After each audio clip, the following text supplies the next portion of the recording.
Director टुनटुन बाबू सलहा हाजीपुर वैशाली अपने सुन रहल छी मैथिली सुगम संगीतक प्रस्तुति। जानो सा सुंदर गजब के ऐ मुस्कान देखै छी जब पलटिका अहाँ लै छी हमर प्राण।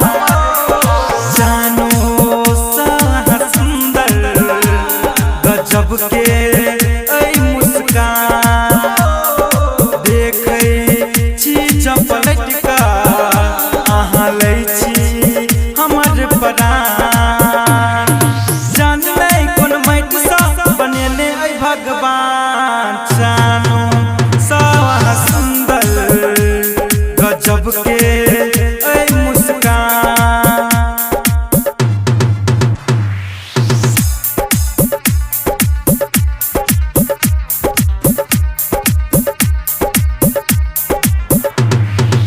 म्यूजिक डायरेक्टर टुनटुन बाबू सलहा हाजीपुर वैशाली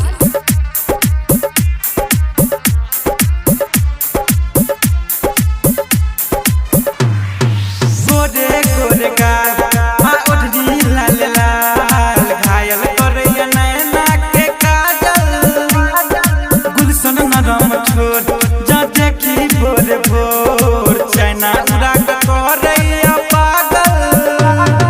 सुंदर सन रूप के कन को नहीं गुमान। जानो सा सुंदर गजब के ऐ मुस्कान देखै छी जब पलटिका अहाँ लै छी हमर प्राण।